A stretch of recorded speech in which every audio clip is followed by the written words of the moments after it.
Hi guys, good afternoon and welcome back once again to the EdWord. I'm your host Eddie, and in today's video I will be discussing what I thought of the super funny, really exciting, really entertaining superhero sequel, Deadpool 2. I just saw it a few hours ago, and I gotta say it was a real treat. It was a lot of fun. I went with my friend, we had a great time, and damn, what a funny movie. What a funny movie. Now, before I get into all of that, of course, please be warned that this is a spoiler-filled review. If you have not seen Deadpool 2 yet, do not keep watching or listening to this review, as I will be discussing big spoilers. So, you have been warned. That being said, damn. Feels like the past couple of years, Fox has really been nailing it with their Marvel movies. Like going back to Days of Future Past, which was awesome. It was probably one of my favorite X-Men movies. Logan was great. I also enjoyed the first Deadpool, and now Deadpool 2 as well. So that was just, it's all so fun. It's like, they're really starting to learn and get their characters. And I'll get more on that in a while. Something else I also really enjoyed was that I loved how, even though it was a ridiculous, silly movie filled with just complete and utter batshit nonsense and craziness, weirdly enough, it did have themes of family and redemption, even though it was done in this R-rated, graphically violent and sexual superhero film. It did have some interesting points about family along the themes of family and redemption, and it's not nothing life changing or anything like that, but it was enough to make you go, huh. How about that? You know what? It actually kind of makes you think a little. Something else I really enjoyed about this movie was that this movie felt very refreshing. And what I mean by that is, like, for the opening scene, again, now we're going to get into big spoilers here. So, again, if you haven't seen this movie yet and you want to, do not keep watching or listening. Like the opening scene, for example. Super funny opening scene. The montage of him just killing international criminals all over the world until one of them tracks him home, attacks his apartment, and his poor beloved girlfriend Vanessa is shot dead.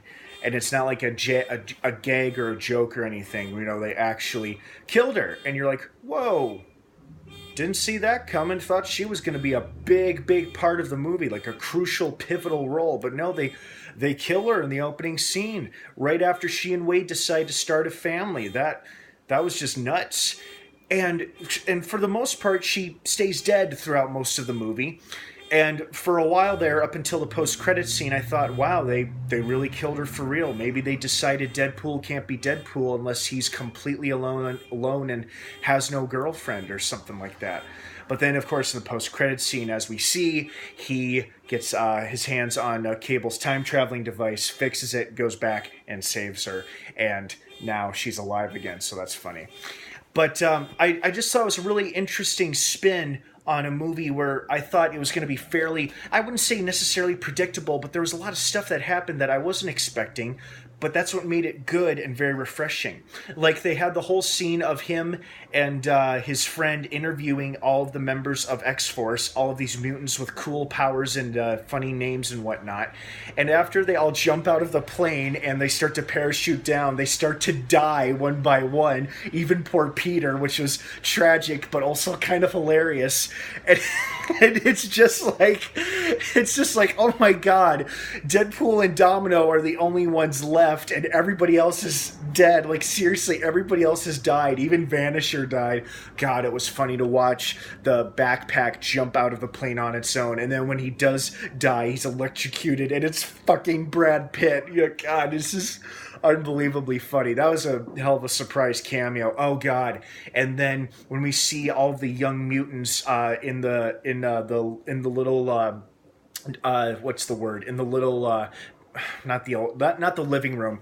It's like a common area, the common area of the mansion, and Wade is bitching about how the X-Men are never around, and Beast quietly closes the sliding door. God, that was funny.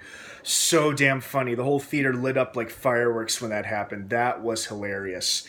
God, this movie just had so many goddamn funny moments in it. It was unbelievable. Oh man. And then anyway, getting back to the stuff that surprised me, I also thought towards the end there, until Cable went back in time, towards the end there I thought, wow, so they're killing our main leading character. And maybe they only intended to do two movies, because I heard Josh Brolin say they have like a five that he's going to be playing Cable in 4 or 5 more movies, and he's got a hell of an arc ahead of him. And I thought maybe that was just a lie to prevent spoilers from getting out about what really happens, that Wade dies at the end, saving the boy. But then, of course, Cable went back in time and changed all that, which was pretty cool. But at the same time, it's just like, and then most of the X-Force is still dead, with the exception of Peter. But and I hope they bring him back too. But this movie just did a lot, which really surprised me. Killing Vanessa, killing most of the X-Force, Deadpool almost dying. I felt like these were things that I did not think we were going to see, and we ended up seeing them. And I don't know, there's just something very refreshing and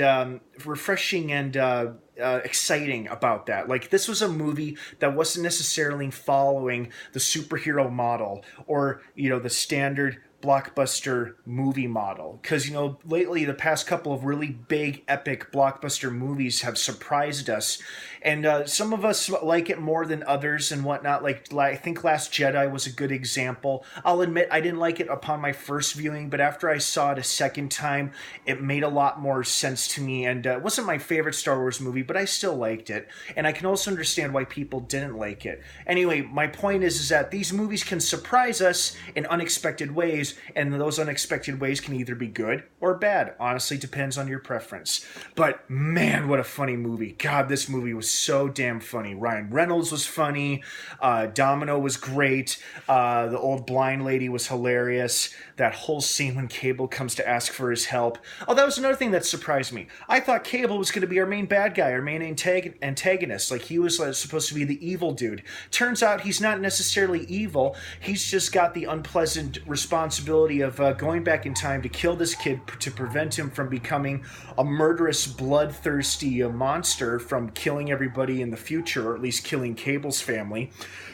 And he even goes to Deadpool for help when he can't take the kid alone, especially with Juggernaut. Oh, and that was a big highlight of the movie, too. I love seeing Colossus and Juggernaut fight. Oh, God. And the whole relationship between Deadpool and Colossus in this movie totally topped their relationship in the first movie. Like, they had great banter between them in the first Deadpool movie, but this movie easily tops the Deadpool Colossus relationship. Like, when Colossus is comforting him and Wade hugs him and then tries to caress his butt, and then later when he pulls the spike out of his head. God, there's so many great moments in this movie. I want to see it again. I am definitely seeing this again.